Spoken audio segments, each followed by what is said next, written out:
beri nama pedang ini Naga Puspa. Selamatkan dia. Jangan sampai jatuh ke tangan pendekar berwatak jahat.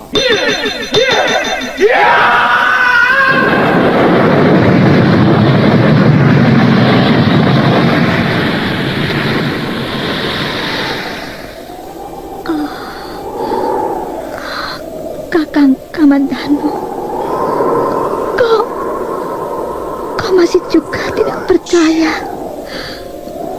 bahwa aku mencintaimu. Mesin, maafkan aku, Mesin. Mesin, Mesin.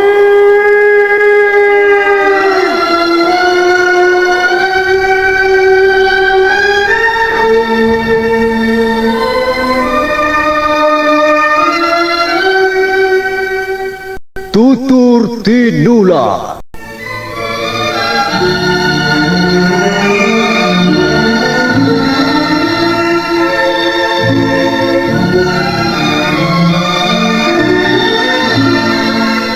Sebuah sandiwara radio serial, produksi Sanggar Cerita dan teater Sanggar Prativi.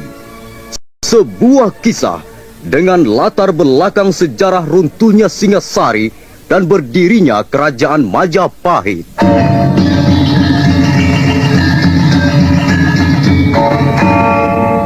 Sandiwara ini didukung oleh pemain-pemain radio yang sudah ternama.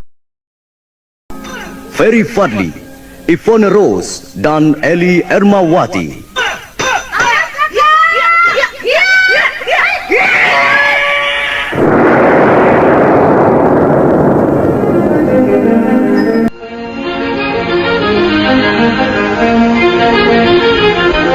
Naskah ditulis dan diolah oleh S. Tijab.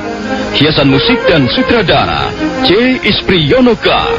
Kali ini mengetengahkan episode ke-18 dengan judul Dendam Lama dari Kurawan.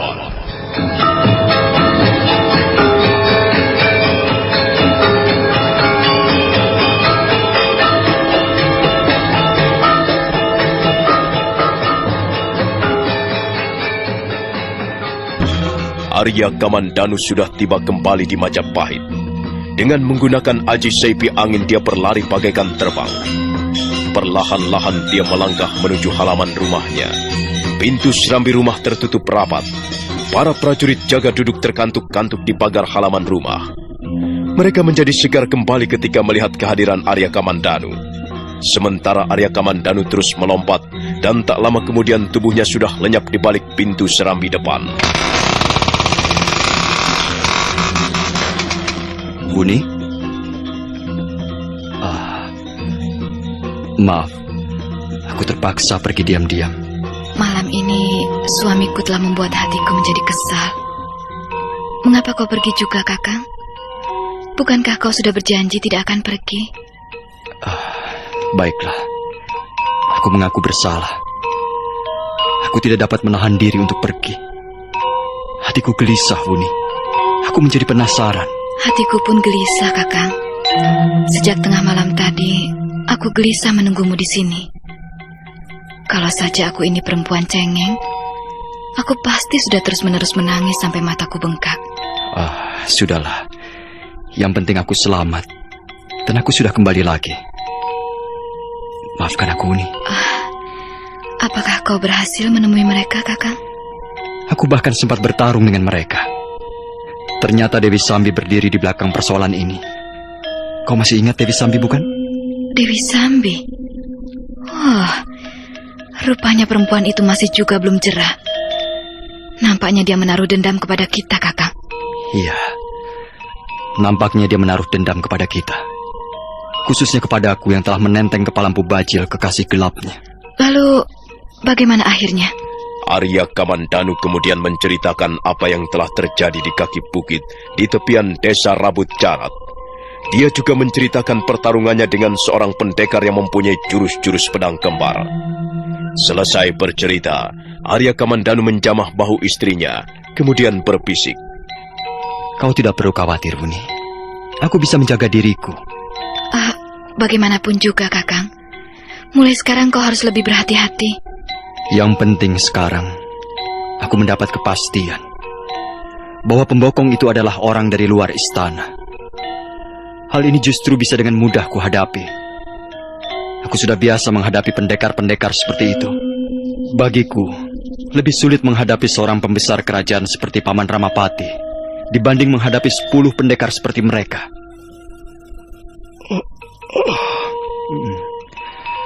Sekarang aku mengantuk sekali. Aku mau istirahat sebentar, Wuni. Tidurlah, Kakang. Aku akan memijit punggungmu. Ayo, tidurlah. Setelah kau tidur nanti, aku akan menyiapkan makanan pagi untuk kita. Bagaimana dengan Panji Ketawang? Apakah dia masih kelihatan kecewa? Ya, nampaknya begitu.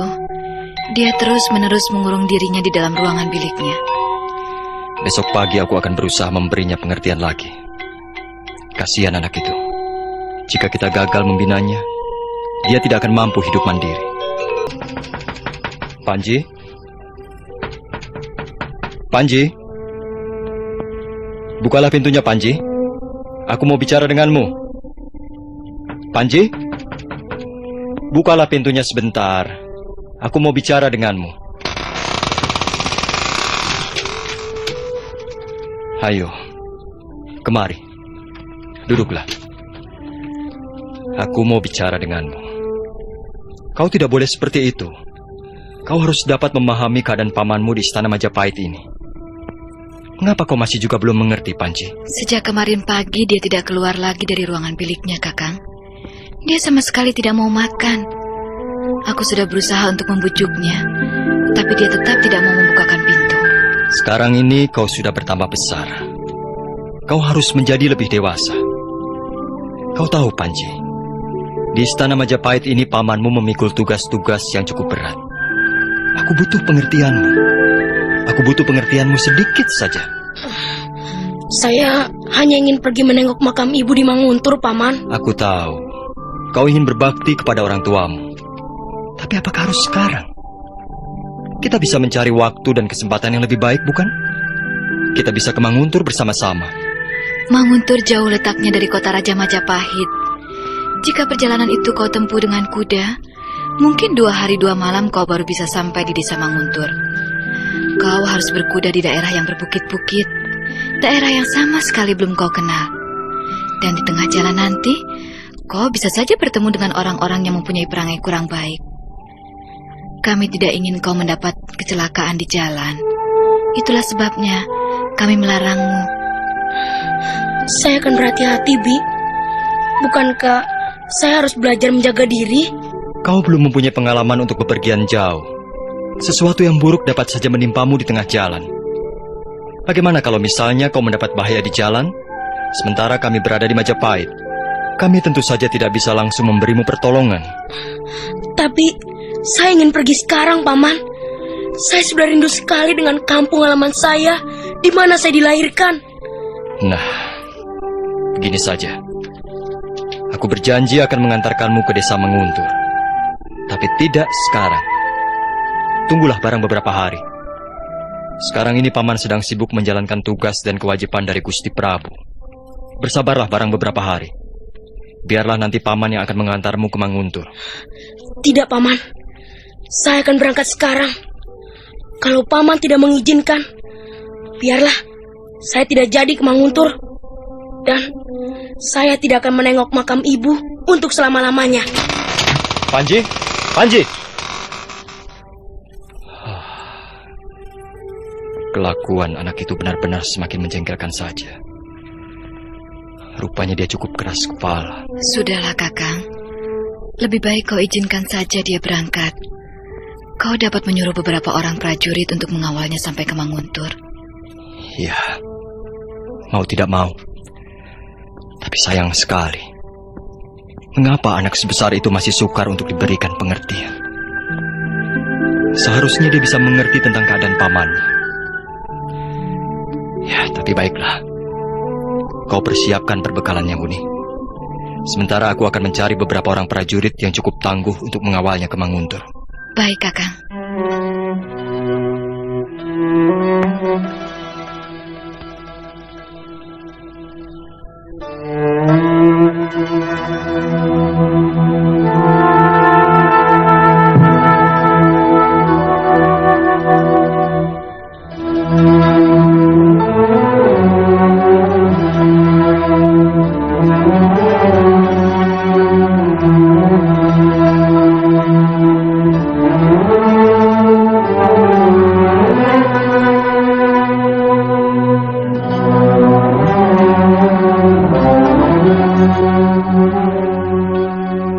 Maka demikianlah, Panji Ketawang akhirnya berangkat ke desa Manguntur. Dia meninggalkan kota Raja Majapahit dengan ditemani Ratanca dan dikawal 4 orang prajurit. Mereka berkuda di jalan-jalan kota Majapahit, dan sebentar kemudian mereka sudah melewati tugu perbatasan kota.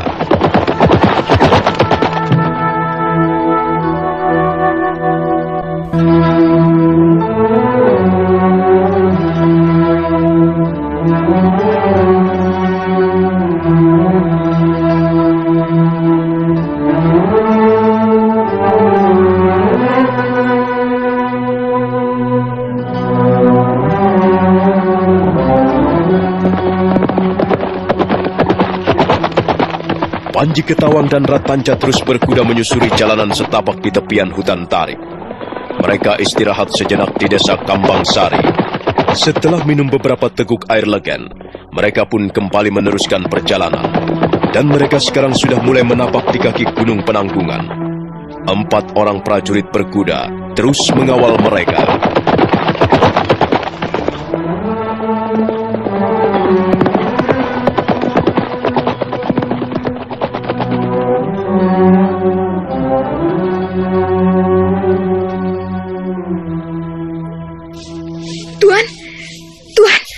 Pergi kemana, Tuan? Tunggu. Mengapa kau terus mengikuti aku, Dewi Sambi? Apa yang kita idam-idamkan belum terlaksana, Tuan. Aku tidak membutuhkan lagi kehadiranmu. Kita masih harus bekerja sama, Tuan. Kita masih harus bekerja saling membahu untuk membinasakan Arya Kamandanu. Tidak. Aku tidak sudi lagi berjalan bersamamu. Aku akan menempuh caraku sendiri saja. Apa yang akan Tuan lakukan? Jangan, Tuan. Jangan kembali ke Majapahit. Hal itu justru akan mendatangkan malapetaka bagi Tuan. Tutup mulutmu. Kau tidak perlu mengurusi aku lagi. Pergilah, Sambi. Aku bosan berjalan bersamamu. Kau sudah membuatku kecewa. Kau telah membuat semangatku luntur di jalan. Cepat. Cepat pergi dari hadapanku. Jangan, Tuan. Saya mohon, Tuan tetap sudi berjalan bersama saya. Sayalah sebenarnya yang sangat membutuhkan pertolongan Tuan. Saya juga menaruh dendam yang sangat besar kepada Arya Kamandanu. Rasanya api dendam di dalam dada saya ini tidak akan padam. Sekalipun tubuh saya sudah dikuburkan ke dalam tanah. Saya mohon pengertian Tuan. Perkenankanlah saya tetap mengikuti Tuan. Saya akan melakukan segala-galanya untuk Tuan. Saya sanggup menyerahkan nyawa saya jika memang itu diperlukan. Asalkan Tuan tetap mengizinkan saya untuk ikut serta membinasakan Arya Kamandanu. Perempuan laknat. Apakah kata-kataku kurang jelas? Aku tidak membutuhkan kehadiranmu lagi. Aku tidak membutuhkan kehadiranmu lagi, Dewi Sambi. Cepat pergi dari sini. Dan awas, jika kau masih berani mengikuti aku, kau harus menanggung akibatnya. Tuan, jangan tinggalkan saya. Jangan tinggalkan saya, Tuan.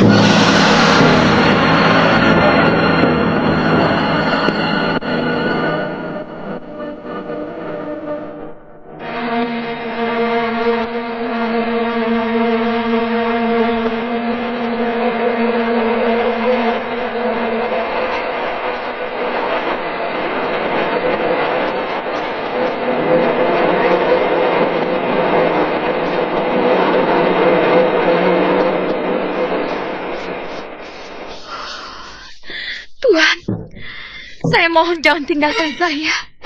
Saya tidak mungkin bekerja sendirian. Saya sangat membutuhkan pertolongan Tuan. Dewi Sambi, tingkah lakumu semakin menyebalkan. Pergi dari sini. Cepat pergi, atau aku akan membinasakan. Tuan!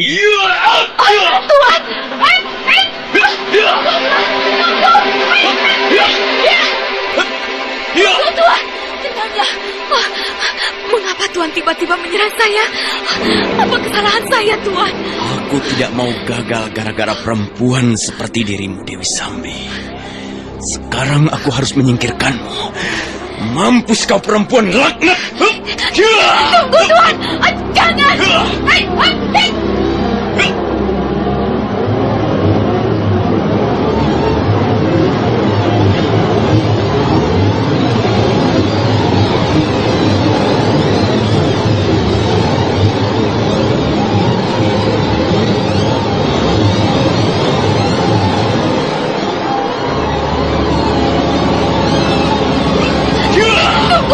Pendekar syair berdarah dengan segera menyerang Dewi Sambi.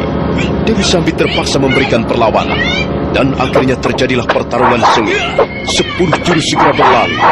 Pendekar syair berdarah merangsak lawannya dengan serangan-serangan gencar. Sekali waktu Dewi Sambi terpaksa kalang kabut. Dia melompat ke sana kemari untuk menghindari pukulan-pukulan pendekar syair berdarah yang selama ini selalu berjalan bersamanya.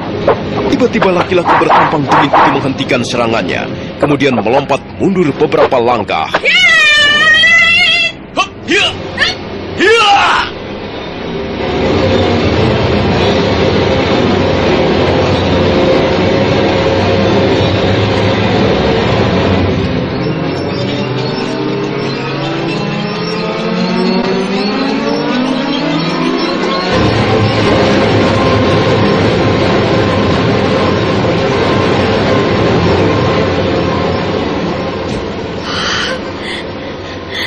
Sabarlah, Tuan.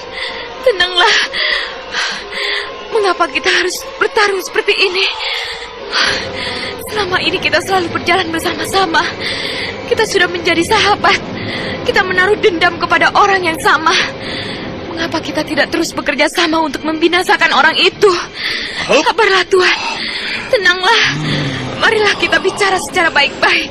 Aku datang dari balik gumpalan-gumpalan kabut gaib. Aku terbang menembus jalada, melintasi samudera darah. Kan ku pecahkan wajah matahari. Kan ku hancurkan wajah rembulan yang dingin. Aku terbang melintasi kabut berwarna merah. Kan ku buat isi dunia berwarna merah. Lihatlah, ku genggam seluruh isi alam dalam kepalan tanganku. Dengan kidung pamungkas, kan ku remas jagat raya ini. Kalau kau tidak segera kabur dari tempat ini, tubuhmu akan hancur berkeping-keping, Sambi. Tunggu, Tuan. Sabarlah. Jangan terburu nafsu. Sayang sekali, Dewi Sambi. Sayang sekali mengapa kau keras kepala. Sayang sekali mengapa kau tidak mengindahkan peringatan-peringatanku. Sekarang semuanya sudah terlambat. Iya!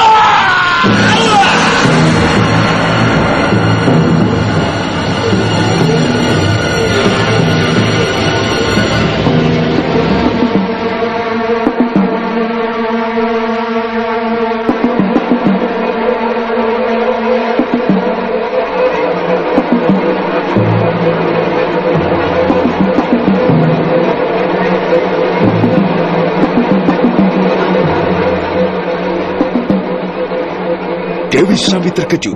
Dia sama sekali tidak menduga bahwa orang yang selama ini selalu bersamanya dalam perjalanan sampai hati melontarkan pukulan dahsyat yang dimilikinya. Wanita pendekar itu tidak sempat lagi membuang tubuhnya untuk menghindari Aji Kidung Pamungkas. Maka dia tidak mempunyai pilihan lain. Akhirnya dia terpaksa menghadang pukulan itu dengan Aji Tapakwisanya. Aji Tapakwisa!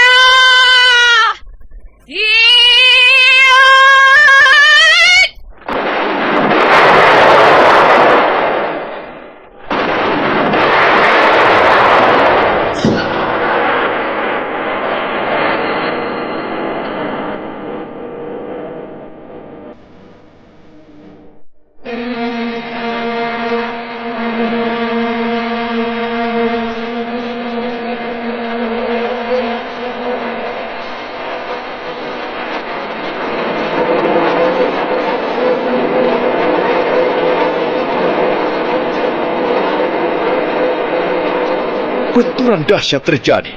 Tubuh Dewi Sambi terpental jauh ke belakang. Sementara itu pendekar syair berdarah terpelanting jatuh. Tapi dia segera bangun kembali. Lain halnya dengan Dewi Sambi. Wanita pendekar itu tertelungkup, diam, dan tak bergerak lagi. Pendekar syair berdarah mengibas-ngibaskan tangannya sebelum kemudian melangkah pergi. Akan kuhirup sendirian udara penuh dendam. Biarkan aku mabuk dan melangkah sempoyongan. Aku tidak membutuhkan sahabat. Sudah sejak lama dunia menjadi musuh besarku. Datanglah wahai badai tantangan. Lihat, aku tetap tegar berdiri sambil minum tuak dicampur api dendam. Dendam lama dari Kurawan.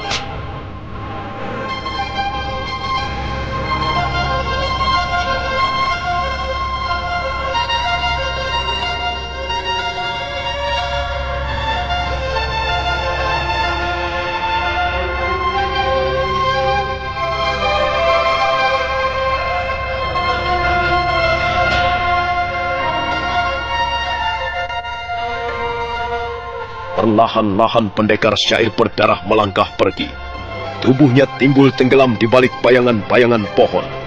Sementara itu Dewi Sambi masih terkapar. Nampaknya wanita pendekar itu terluka cukup parah.